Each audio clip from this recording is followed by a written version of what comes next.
Este segmento es presentado por Stellarbet, donde juegan las estrellas. A ver, están pasando muchas cosas con el plan Quirós. Enfrenta un problema que vino del propio ministro de Hacienda. Hay un video que es interesante ver donde aparece nada más y nada menos que el ministro y sostiene que la mega reforma no garantiza que vaya a aumentar el empleo. Ojo con eso. Esto, al admitirse, desarma el argumento central con que el gobierno vende el proyecto a la ciudadanía y abre una duda muy incómoda. Si no garantiza empleo, la pregunta para todos es, ¿para qué es el plan? ¿Es para bajar los impuestos a los súper ricos? Se transparenta. Porque si no es para eso también. Porque podemos decir, bueno, quizás es para los dos. Pero ya, hay uno que pierde hoy la gente, que supone que es el votante. O sea, hay un montón de ítems.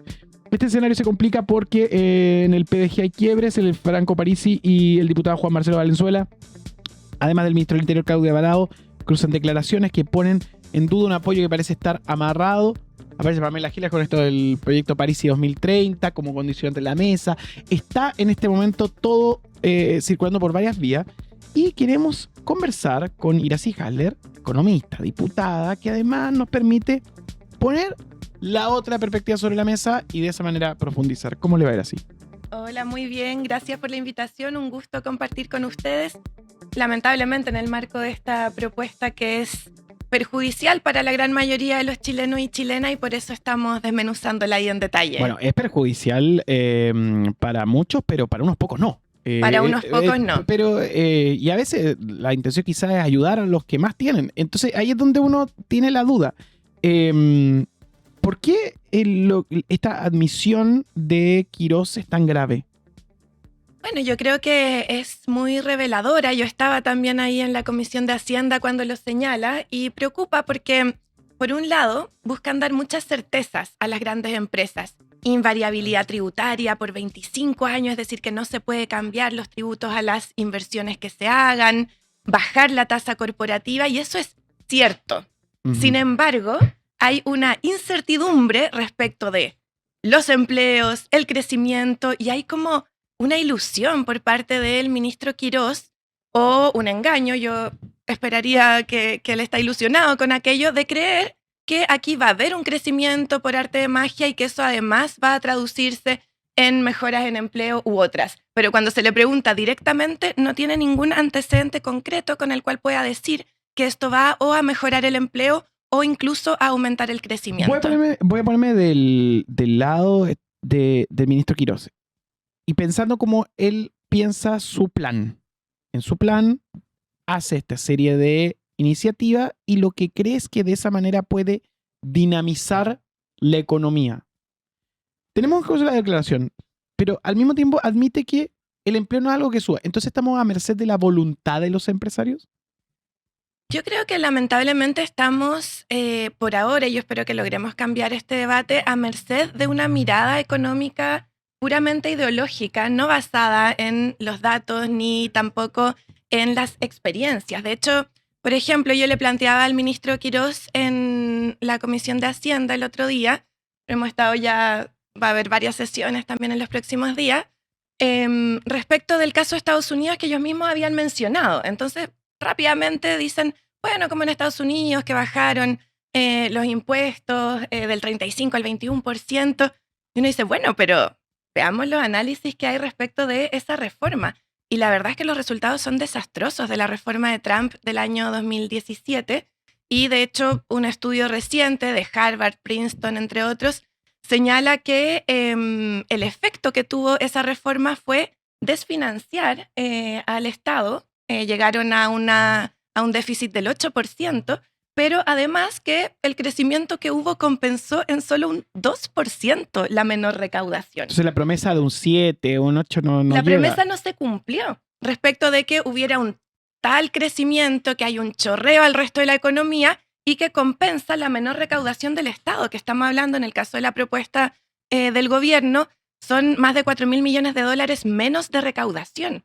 Y eso nada dice que se pueda compensar, y ellos tampoco nos señalan que tengan algún estudio, que tengan alguna mirada que diga que se va a compensar. Entonces eso es muy preocupante porque se plantea desfinanciar al Estado bajando los impuestos corporativos sin una claridad de que esto vaya a aumentar el empleo o que haya un crecimiento que sea significativo. Diputada, vamos punto por punto. El ministro Quirós ayer se habló de empleo, fue uno de sus alocaciones que se volvió muy viral. Veamos el video y lo comentamos a la vuelta. Súper. La diputada Jomans dice que los empresarios no están obligados a contratar adicionalmente a nuevos trabajadores, por lo que pueden empresas que reciben el beneficio tributario y no contraten nuevos empleos, que no garantice el efecto, y la respuesta es que es así.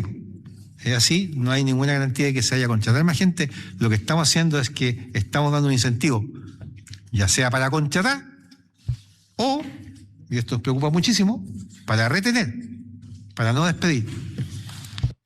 Yo creo que, además, bueno, todo el escenario de la inteligencia artificial no garantiza que haya muchos trabajos haga un tiempo más. Lo dejo en la mesa. Estamos viviendo el mundo del mismo dinamismo que ellos apelan. Yo creo que ellos creen, esto es una teoría muy personal, que haciendo este plan de 25 años de amarre, más bajando los impuestos, los empresarios se van a despertar a la mañana y decir, tiro de la plata. ¿Cachai? Como esa es la fantasía. Pero yo creo que cabe en una categoría de fantasía porque no está eso garantizado. O sea, a menos que los obliguen, pero eso sería en contra de sus propios valores. No, y esto se suma a la declaración que también hizo Quirós esta semana, si no me equivoco, respecto a que la única política pública a la que ellos creen que vale la pena tener es el pleno empleo. ¿Qué pensamos de eso, diputada?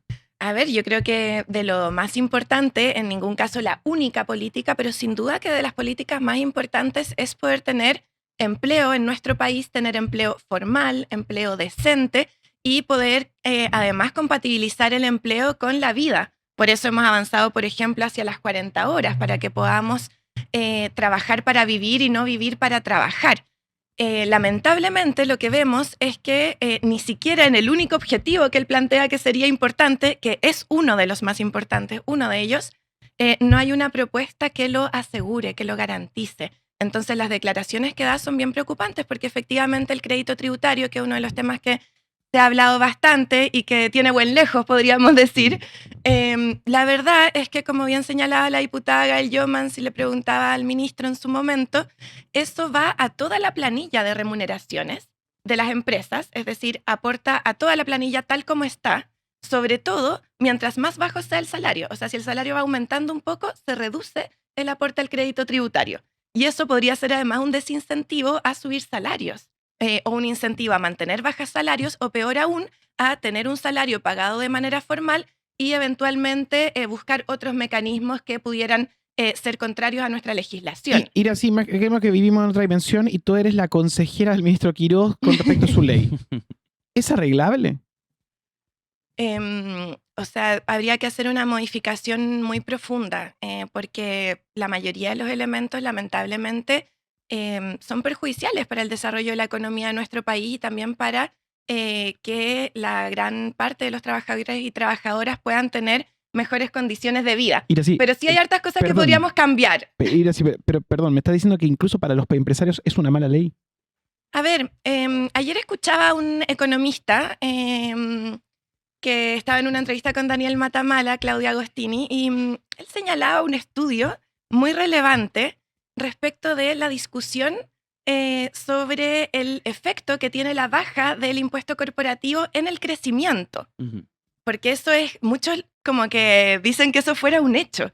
Y este estudio es muy relevante porque hicieron una investigación respecto de todas las últimas reformas tributarias en muchos países del mundo y concluyen que en promedio es cero el efecto de la baja del impuesto corporativo en el crecimiento. Es decir, hay lugares donde aumentará un poco, hay lugares donde incluso se reduce. ¿Y por qué? Tiene que ver con que es muy fuerte la disminución de la recaudación fiscal. Entonces, si es que persisten en generar una disminución de más de 4.000 millones de dólares en la recaudación fiscal, efectivamente esto no va a un buen lugar. Diputada, le quiero poner enfrente los argumentos que esbozan desde el oficialismo para justificar el proyecto en su conjunto. Uno lo dio el propio presidente Kast, dijo que en el fondo este proyecto lo pone en este escenario. Hubo una reforma tributaria que se hizo durante el gobierno de la presidenta Bachelet. Y ese proyecto de reforma tributaria prometía determinada recaudación fiscal. Dice Kast, esa recaudación fiscal no se logró. no fue efectivo. La promesa de la reforma tributaria de Bachelet no fue tal. Y cuando él dice, bueno, nosotros tenemos este proyecto y le responden que la reforma, por ejemplo, tributaria en general son apuestas, porque eso es lo que dicen, que en el fondo es una apuesta, el crecimiento puede ser, puede no ser, puede ser cercano, no tan cercano, en fin. Bueno, lo que dicen desde el gobierno es, entonces lo de nosotros también es una apuesta. Entonces, ¿cómo se le explica a las personas si es efectivo o no que la reforma tributaria de Bachelet no recaudó lo que se prometía?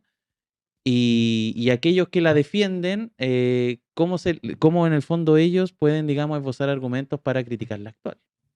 Yo lamento lo que señalas, Camilo, de hablar de apuestas, porque la verdad estamos tratando un tema fundamental, que es la vida, la economía de las personas, de las familias y del país. Y por tanto, lo que uno debiera buscar aquí es revisar evidencia, revisar también la discusión académica y en particular las experiencias que han tenido distintos países del mundo para que nosotros podamos avanzar en mejoras y no en retrocesos. Cuando se habla, por ejemplo, de lo que se logró en ese momento, que era la desintegración de una parte del sistema tributario, ¿qué significa eso? Que los empresarios de nuestro país, cuando la empresa paga impuestos, después descontaban todo eso del impuesto personal. No pagaban impuesto personal. En la reforma de la expresidenta Bachelet se logró que se pague sobre un 35%. Y eso sin duda que genera un aumento en la recaudación.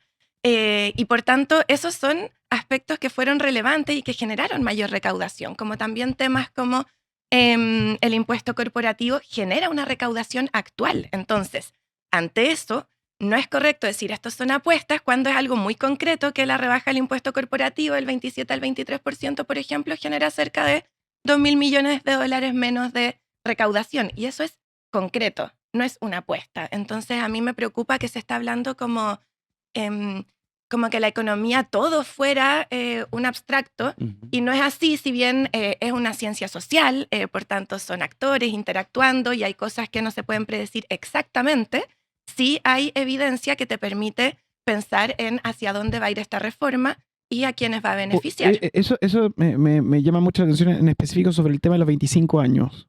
Y de la invariabilidad tributaria. Claro, porque como bien usted expresa, no se puede calcular en medio de dinámicas propias del mercado y también de la sociedad hacia dónde van los asuntos en distintos ámbitos. Por tanto, creer que un amarre de 25 años es una buena idea, a mí me parece preocupante. La pregunta es, ¿en el Congreso le parece más preocupante a más gente? Yo creo que sí, que hay muchos y muchas que tenemos una alta preocupación respecto de varios aspectos de la reforma. Uno de ellos, la gran invariabilidad tributaria. Estamos hablando de 25 años. Entonces se busca dar mucha certeza a ciertas inversiones, pero a las familias no se les permite ni siquiera planificar. Recordemos que cuánto se demoraron en subir las bencinas, 2 semanas. Claro. Entonces ahí no se permitió dar certezas ni hacer una planificación, pero en este caso se quiere asegurar algo por mucho tiempo que genera una afectación también al debate democrático, porque uno puede pensar que después de algunos años se pueden evaluar también los cambios, puede llegar otro gobierno y si es que efectivamente esto continúa como está, va a generar una situación económica muy compleja al país y por tanto va a haber que hacer cambios. Y en ese sentido no es bueno un amarre de ese tipo por tantos años y que contrasta mucho con la falta de certezas que se da a las personas. Sobre la pregunta, Nicolás, de la preocupación que genera, yo la he sentido y he conversado con diputados, diputadas de distintas bancadas y veo que hay una alta preocupación. Ahora, hay un sector que pareciera muy acrítico con todo lo que viene del gobierno.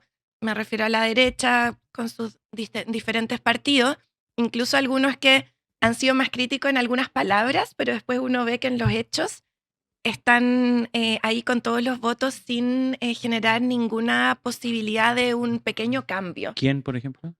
Bueno, por ejemplo, en Renovación Nacional hubo críticas bien significativas en algún momento en algunos de sus parlamentarios sobre las búsquedas de quitar la gratuidad por distintos hechos, incluso por lo de los 30 años o también para quienes cometían algún delito y que esto pudiera implicar una segunda sanción. Tenían una preocupación por los temas de reinserción, de segundas oportunidades, pero después en los votos eso no se expresa. Entonces, o se expresa muy acotadamente con una abrumadora mayoría que quiere hacer avanzar cualquier propuesta que venga del gobierno. Y yo creo que ahí el rol de la ciudadanía es clave y también de la relación política para poder hacer ver aquellos elementos que son muy perjudiciales, que en este caso, lamentablemente, yo siempre trato de buscar las partes buenas también, pero en esta reforma, en su conjunto, en su idea, es quitar recursos a el Estado chileno, y eso no es al Estado como un ente, sino que eso es a las personas, porque es a la educación, es a la vivienda, es a la salud,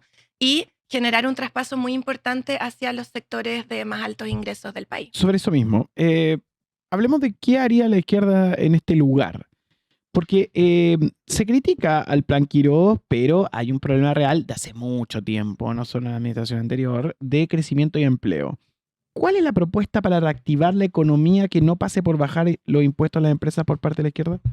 Sí, yo creo que hay dos cosas importantes. Uno es respecto de la promoción de inversiones, y ahí hay aperturas en varios temas. En particular, desde nuestra bancada hemos estado conversando temas respecto del food a propósito de la promoción de inversiones, pero también cuando hablamos del empleo, es muy relevante, y por el video que ustedes mostraban antes, que podamos aportar y generar incentivos a la contratación de nuevos empleos y también a los aumentos salariales. Y por tanto, en vez de hacer este financiamiento a toda la planilla de las remuneraciones, que son 1.400 millones de dólares, son muchos recursos, poder subsidiar justamente la contratación de nuevos empleos y especialmente aportar aquello que tenga que ver con la innovación, con la tecnología, con el desarrollo regional y nacional. Sobre eso mismo, bueno, indudablemente este plan de reconstrucción nacional tiene la trampa de que cuando nace, se empieza a desarrollar por parte del periodismo en las redes sociales, le ponen plan de reconstrucción. Nadie puede estar en contra de la reconstrucción, es como estar en contra de la paz mundial. Si le hubieran puesto ley paz mundial, creo que le hubiera ido mejor. Y ahí hay una pregunta que es indudable, fuera de eso, que no podemos estar nunca en contra de una reconstrucción especial de Valparaíso, Ñuble, el Biobío, y eso es urgente y real. Si no es con este proyecto, ¿cómo se podría financiar desde la oposición la reconstrucción de esos lugares? Por ejemplo, con el Fondo de Estabilización Económica y Social, que justamente existe para atender situaciones extraordinarias, como es la necesidad que tenemos hoy día de la reconstrucción. De hecho, al 31 de enero del 2026, el saldo ahí eran de más de 3.900 millones de dólares. Y la reconstrucción, estamos hablando, lo que quieren destinar son 400 millones de dólares. Entonces, esos recursos los tenemos. Imagínate que nos están diciendo que hagamos una mega reforma tributaria que quita al año más de 4.000 millones de dólares al Estado para financiar una sola vez 400 millones de dólares. No tiene ningún sentido. Y, por ejemplo, esa es una de las alternativas. Tenemos el Fondo de Estabilización Económica y Social que cuenta con recursos para aquello. Finalmente, con la pregunta del millón. Iracy Hasler, ¿Qué? ¿hay algún elemento del plan Quirós que usted como economista rescataría sin dudar? A ver, la verdad es que no está tan sencillo porque no estaba muy sencillo. Yo creo que en general es un plan que está mal enfocado. Bueno, por ejemplo, lo de la reconstrucción, ya, obvio que estamos de acuerdo con el financiamiento de la reconstrucción, pero yo te decía recién que no necesitamos una reforma tributaria permanente, que eso es súper importante, esa diferenciación. Cuando uno hace reformas tributarias, son pensando en los ingresos permanentes que vamos a tener y los gastos permanentes que vamos a tener, no por un gasto extraordinario de una sola vez de 400 millones de dólares. Y por tanto, yo podría decir que ese es uno de los objetivos que comparto, tener recursos para la reconstrucción. Y obviamente cuando nos dicen queremos reducir el empleo y queremos tener más crecimiento, perfecto. El problema es que lo que están proponiendo para aquello no va en esa dirección. Diputada, hace algunos días, si no me equivoco fue la semana pasada, la ex candidata presidencial Janet Jara dijo que ella votaría a favor de la idea de legislar este proyecto, porque no hay que cerrarse a debate, y tuvo ahí por ahí un cruce de opiniones con Carolina Toá, porque Carolina Toá dijo que esto en verdad había que esperar que estuviera el proyecto, analizarlo y ahí, digamos, hacer porque además le bajaba mucho el precio a la negociación. Ese era el argumento de Carolina Toá. ¿Qué piensa de esa opinión de Janet Jara? Bueno, yo creo que efectivamente eso fue antes de que se presentara el proyecto, que estuvieran todos los elementos sobre la mesa. Nosotros al menos hemos analizado el proyecto con bastante detenimiento y tenemos una postura como bancada del Partido Comunista e independientes, que es que no van a estar nuestros votos disponibles para entregar los recursos de los chilenos al 1% más rico del país y por tanto nosotros vamos a rechazar la idea de legislar de cómo viene el proyecto, a menos que esto ahora hicieran un montón de cambios, reingresaran, o sea, la política es dinámica, pero lo que está hoy día sobre la mesa es una situación muy lamentable que va en contra de las arcas fiscales y por tanto en contra de los recursos para los derechos sociales. Y nosotros tenemos una visión de que para algo vivimos en sociedad, para algo tenemos un Estado, que es para que todos y todas puedan tener condiciones básicas garantizadas, educación, vivienda, salud, que son aspectos claves de la vida en común. Y eso se pone en riesgo, lamentablemente, con este proyecto que busca reducir la capacidad del Estado y hacer un traspaso muy importante de recursos hacia los sectores de más alto ingreso. Y en ese sentido, ¿cómo vivieron el miércoles cuando, una vez firmado, esto muy temprano en la mañana, el presidente Kast firma el proyecto y a las pocas horas tenemos este anuncio de acuerdo entre el PDG y el gobierno? Que en el fondo lo que hace ese acuerdo es anunciar que cuando esto se vote la idea de legislar, se vote el proyecto en general, va a haber una victoria del oficialismo y de acuerdo a lo que nos dice hoy día el Mercurio, no solamente sería en la Cámara de Diputados, sino que también en el Senado. ¿Cómo se perfila la batalla que sigue de eso, que es la discusión en particular? Bueno, respecto de la idea de legislar y el acuerdo con el Partido de la Gente, yo creo que ellos pudieron poner algunos puntos significativos sobre la mesa, como la devolución del IVA a los medicamentos o a algunos aspectos de las canastas básicas, que son aspectos que nosotros también compartimos, que pueden ayudar a aliviar a las familias en una situación tan compleja como la que enfrentamos. Hay que ver obviamente varios aspectos para su buena implementación, pero nos parece que después de que había un mensaje presidencial que no abordó en nada la situación de la clase media ni de las familias vulnerables, el Partido de la Gente buscó poner un punto ahí. Además puso elementos sobre las pymes que hoy día el gobierno desconoce, entonces eso también es bastante preocupante y yo escuchaba a algunos diputados o diputadas del Partido de la Gente que van a estar analizando cada uno de los puntos y por tanto viene un debate profundo todavía e incluso la posibilidad de la idea de legislar me imagino que está también asociada a que se cumplan aquellos aspectos que comprometieron con ellos y que no se desconozcan. Pero en lo de fondo, si es que entráramos ya después de la idea de legislar, que nosotros esperamos que no sea el caso porque no va a beneficiar a nuestro país como está presentado este debate, ahí tendremos que entrar en cada uno de los detalles, en la argumentación y también en generar alianzas con quienes defendemos un Estado de derechos que tiene que tener recursos para financiar su funcionamiento y ahí yo creo que vamos a encontrar alianza con distintos sectores. Lo han planteado varios partidos de la izquierda, de la centroizquierda y también en el Partido de la Gente yo creo que vamos a encontrar varios puntos en común. Decían Sí, en el pero- PDG, es que en el PDG respecto a eso mismo, y cortito, desde el PDG decían que en esto que se pusieron a conversar con todo el mundo, miraron al mundo de la oposición y lo que encontraron ahí fue más bien un desierto. O sea, no habían propuestas, no había iniciativas a las cuales abanderarse, no habían puntos de negociación que poner sobre la mesa. Y ante eso dijeron, son argumentos de ellos, no digamos Sí. un análisis propio ni mucho menos. A raíz de eso decidieron negociar directamente con el gobierno y sacar lo que podían sacar. ¿Es un desierto hoy día en la oposición en ese sentido, en esta materia, por ejemplo, en materia tributaria? No, yo creo que tenemos planteamientos claros, tenemos propuestas.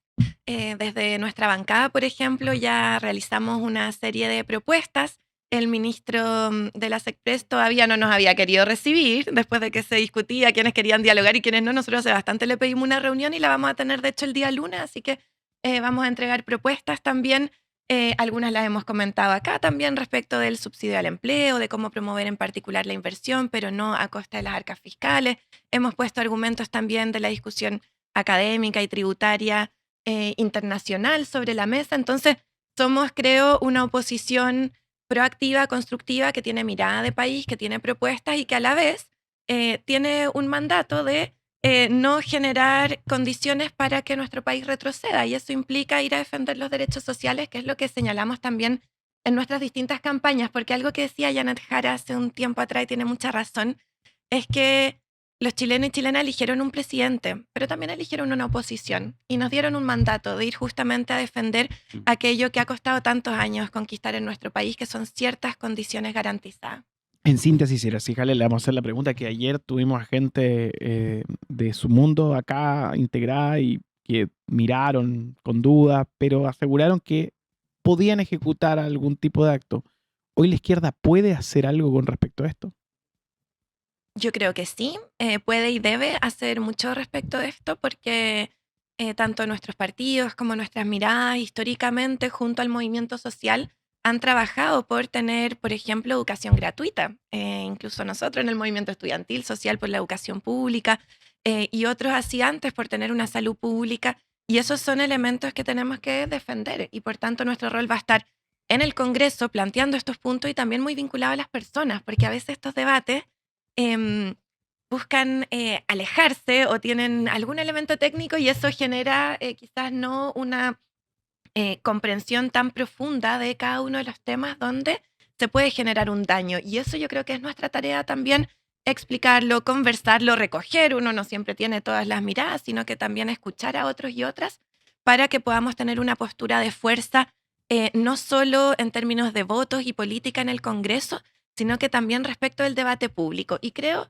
que no vamos tan mal en ese sentido cuando uno mira distintas encuestas de opinión o conversa en las ferias de mi distrito, me ha tocado, y la gente tiene claro que aquí hay una reforma que no va bien encaminada y que estaría favoreciendo a los más ricos del país. Bueno, ayer fueron a la Contraloría, entiendo. Y además Me llegó esa pauta de que iban a recurrir a Contraloría por presuntos problemas, conflictos de intereses de algunos ministros y empresas. ¿Qué antecedentes tienen en concreto de eso? ¿Tienen algún ministro en particular que tenga conflicto o que sus empresas entren en conflicto y se vieran beneficiadas con esta mega reforma?